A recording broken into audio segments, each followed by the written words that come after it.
BJP జాతీయ ప్రధాన కార్యదర్శి కరీంనగర్ ఎంపీ బండి సంజయ్ కుమార్ కేంద్ర మంత్రి పదవి దక్కడం పట్ల తెలంగాణలో హర్షాతిరేకాలు వ్యక్తమవుతున్నాయి.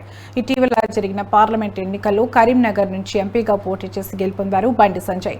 బాల్యం నుంచే రాష్ట్రీయ స్వయం సేవక్ సంఘ్లో స్వయం సేవకుడిగా పనిచేశాడు. అఖిల భారతీయ విద్యార్థి పరిషత్లో పట్టణ కన్వీనర్, పట్టణ ఉపాధ్యక్షునిగా, రాష్ట్ర కార్యవర్గ సభ్యునిగా ఉన్నారు. కరీంనగర్ కోఆపరేటివ్ అర్బన్ బ్యాంక్ లో 2 పర్యాయాలు డైరెక్టర్ గా బాధ్యతలు నిర్వర్తించారు. బీజేపీ జాతీయ కార్యాలయం ఢిల్లీలో ఎన్నికల ప్రచార ఇన్ఛార్జ్ గా చేశారు. భారతీయ జనతా యువ మోర్చా పట్టణ ప్రధాన కార్యదర్శి, పట్టణ అధ్యక్షునిగా, స్టేట్ ఎగ్జిక్యూటివ్ మెంబర్ గా, రాష్ట్ర ఉపాధ్యక్షునిగా, నేషనల్ ఎగ్జిక్యూటివ్ మెంబర్ గా, జాతీయ కార్యదర్శిగా సేవలందిస్తూ కేరళ, తమిళనాడు ఇన్ఛార్జిగా బాధ్యతలు చేపట్టారు. ఎల్కే అద్వానీ చేపట్టిన సురాజ్ రథయాత్రలో వెహికల్ ఇన్ఛార్జిగా చేశారు.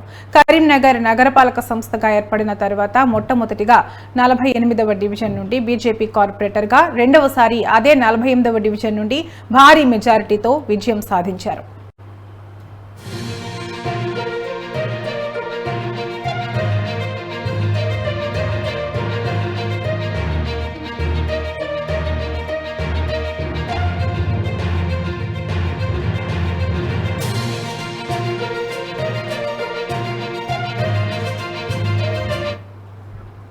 వరుసగా 2 పర్యాయాలు కరీంనగర్ నగర బీజేపీ అధ్యక్షునిగా ఉన్నారు. 3 సార్లు కరీంనగర్ ఎమ్మెల్యేగా పోటీ చేసి స్వల్ప ఓట్లతో ఓడిపోయారు.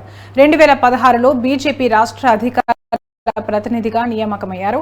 2019 పార్లమెంట్ ఎన్నికల్లో కరీంనగర్ పార్లమెంట్ నియోజకవర్గ బీజేపీ అభ్యర్థిగా పోటీ చేసి టీఆర్ఎస్ కంచుకోటను బద్దలు కొట్టి 96,000 పైచిలుకు ఓట్లతో ఘన విజయం సాధించారు.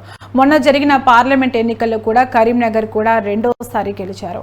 దీంతో మోదీ 3.0 ప్రభుత్వంలో కేంద్ర మంత్రి పదవి వరించింది. ఆయన అభిమానులు, బీజేపీ కార్యకర్తలు ఆనందం వ్యక్తం చేస్తున్నారు.